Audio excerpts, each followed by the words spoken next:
O'zbekiston Respublikasi Prezidentining joriy yilning 1-aprel sanasidagi respublika hududlarini jadal, kompleks rivojlantirish uchun tanlab olingan tuman shaharlarda chora-tadbirlarni amalga oshirish to'g'risidagi qarorida belgilangan vazifalar yuzasidan Hazorasp tumanida qator amaliy ishlar bajarildi.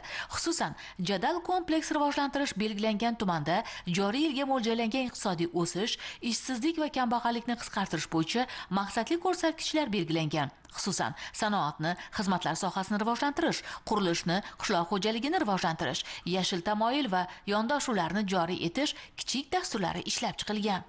Dastur doirasidagi ishlardan biri bu Hazorasp tuman markazida joylashgan mana bu bo'sh turgan yer maydonida futbol, voleybol, tennis maydonlari va yopiq suv havzasini qurish loyihasidir. Aynan mana shu loyiha uchun davlat tomonidan 9 million so'm mablag' ajratilgan va ko'rib turganimizdek bu yerda ishlar jadal amalga oshirilyapti.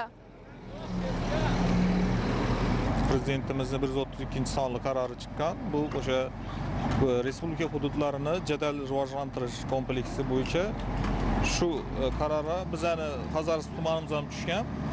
Shu asosida bizga umumiy hisobda 87 milliard so'm pul ajratilgan. Shu loyihalarning birisi yana hozir ko'rib turganimiz bu suv havzasi bizning tumanimizda yo'q, bo'lmagan oldin. Hozirda shu bo'yicha ishlar ketib turibdi, nihoyasini yetib qoldi. Bundan tashqari bu yerda sport majmuasi ham bor, tennis, futbol, voleybol maydonchalari ham mavjud. Shuningdek, 1.4 gektarda joylashgan Istiqlol o'yingohimiz bor. Buning negizida 5 qavatli zamonaviy savdo majmuasi qurish reja qilingan. Bu bo'yicha hali loyihachilar bilan ishlar olib borilyapti. Polvon kanali bo'yida aholimiz dam olish maskani barpo qilinyapti, bu yerda ham ishlar qilinyapti.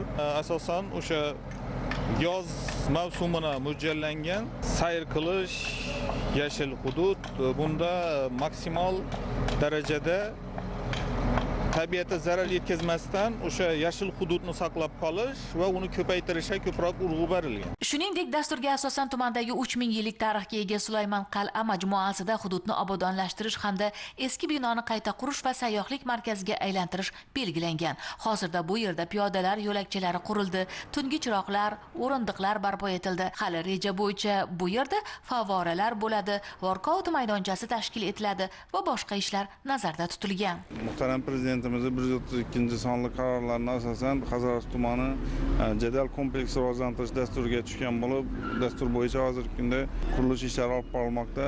Bugungi kunda ham mana Ishchilar mahallasi Alisher Navoiy ko'chasida eski 2 qavatli uyni buzib, o'rnida yangi energiya tejamkor zamonaviy 7 qavatli turar joy massivlarini boshlaganmiz. Hozirgi kunda qurilish ishlari jadal olib borilmoqda. Shu eski uylarda yashab turgan fuqarolarimiz yangi uylarga ko'chib o'tadilar. 3 ta 21, 22, 23 uylar bo'yicha hozir ishlarni olib bormoqdamiz. Hozir loyiha ishlari bo'lgan. Bitta uyimizni topshirib, mana bu eski uylardagi yangi uyimizga ko'chirib, eski uylarda yana ishlarni davom qildiramiz. Bu yerda hozirgi kunda markaziy kanalizatsiya tarmog'i, ichimlik suvi, yo'l infratuzilmasi bo'yicha 4 milliard so'm pul mablag'lari ajratilgan Draver loyiha asosida. Shuningdek, majmuani Polvon kanali bilan bog'lovchi yo'llar ta'mirlanib, piyodalar va velo yo'lakchalar hamda tungi yoritish chiroqlari tashkil etildi. Respublikadagi barcha mahallalar qatori bizim mahallamizda ham juda ijobiy ishlar qilinmoqda. Mana piyodalar yuradigan yo'laklar, velo yo'laklar, tungi yoritishlar, yo'llarning asfaltlanishi, umuman kanallarning ta'miri, hammasi xalqimizning ko'nglindagi niyatlar edi. Mana shu ro'yobga chiqib turibdi. Hamma yer obod bo'ldi. Mana shu yo'laklarning barpo qilingani ayniqsa sog'lom turmush tarzi uchun qariyalar, yoshlar hammasi e'tibor berib, erta tongdan piyoda yurib, sayr qilib, shu bemalol qiynalmasdan chiroyli qilib dam olish uchun sharoit yaratib berib turibdi. Bu yerda kechqurunlari yursak, mana tungi yoritgichlar, qayta tiklanuvchi energiya bilan bog'langan, ular kunduz kuni sayr qilish imkoniyati bor. Tumanni kesib o'tuvchi Polvon kanali So'lim va Bog'ova hududlaridan biri.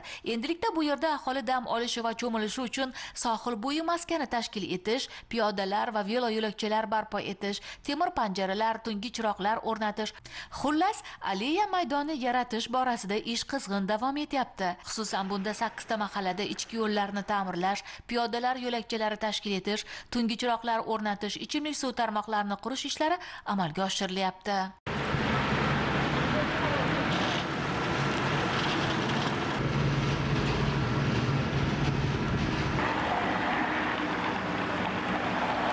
Hazorasut tumanida amalga oshirilayotgan bu kabi ishlar o'z navbatida chekka mahallalarda yashayotgan aholining turmush farovonligini oshirishga xizmat qiladi.